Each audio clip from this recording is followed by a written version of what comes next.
That's a manure conveyor. And the black plastic is kind of funny. It's basically a rain cover for the manure conveyor. But originally, that piece of plastic was part of a complete round culvert that I purchased at New Liskeard College years ago and had them cut in half to use as sheep mangers. I designed an expansion of the sheep research facilities at New Liskeard. And that was something I came up with as a very economical manger for sheep. I actually had some smaller water pipes cut in half to fill up those channels on the outside so that they wouldn't get full of sheep themselves. Those were ripped off eventually, but they had them riveted in place. A manure wagon was usually just parked underneath the end of that. It's something like 24 stalls in there. Just for the record, you remember this is the barn that, for the international plowing match, there was the hope that they would house horses here for competitors. And it was in such terrible shape that it was realized that it wasn't habitable by horses now. Raccoons and pigeons have always been the worst offenders for building maintenance around here.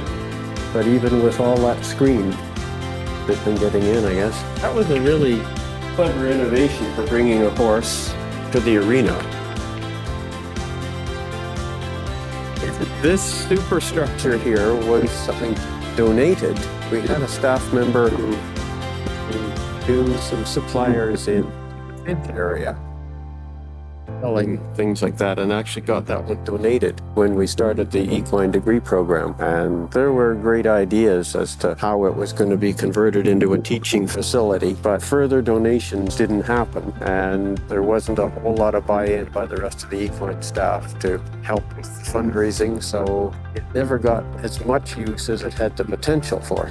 So this is the arena, which I think was built in the 90s. Again, this had a lot of community involvement in the request for it and the planning of it. There were equine organizations involved in that.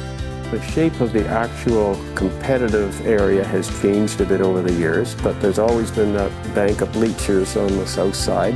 And there's one classroom, a little kitchen area, and some washrooms down a hallway there. And this area along there is for holding or tying livestock, doing demonstrations in a smaller space. Yeah, this was a real happening place when we'd have College Royal, a whole weekend of exhibits for the public and for students' parents to come and see what's going on. And of course, when livestock shows were on too. Well, the municipal council was developing proposals for what they could do with this. They never had the option to acquire it. We did get 13 months warn it was going to close. I guess there were hopes that something would be brought in specifically for probably just one equine course so that x-rays could be shown to the equine students.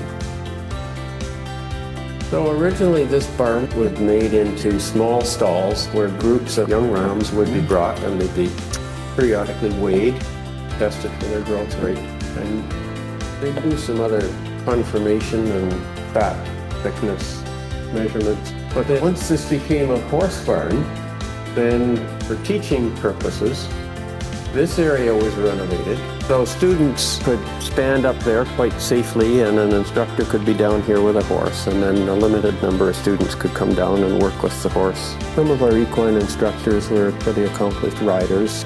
I once, one year, was raising sheep in this building for a sheep industry project, where we had lambs taken away from their mothers right at birth for disease control, keeping them relatively disease-free so that they could be new lines of disease-free particular crosses of known genetics that would go into the industry. It was a project started by a vet at the university, and so we collaborated on it for a year, and then we weren't getting anything for our labor, so we said, well, that's our contribution to the program. It didn't last a lot longer, that program. I don't think it ever had much Ministry of Agriculture support.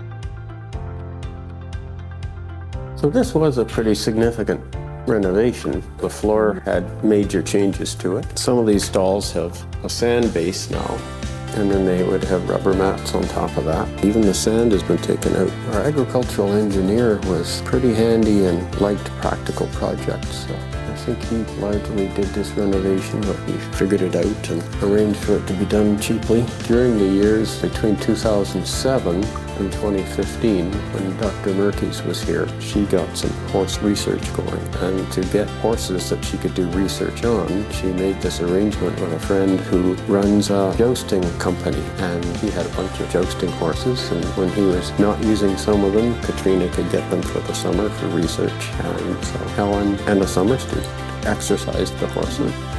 Feed cart would have been an expensive piece of machinery at one time. Drop different types of feed into it and mix them up, and then you can deliver it into a manger. I don't think this machine was used recently in this building. It may have been back when it was a ram testing station, or it may have been used in the dairy barn. I didn't work in it when it was used as a ram test station. I visited, but once it was a horse barn, then I did a little work in here.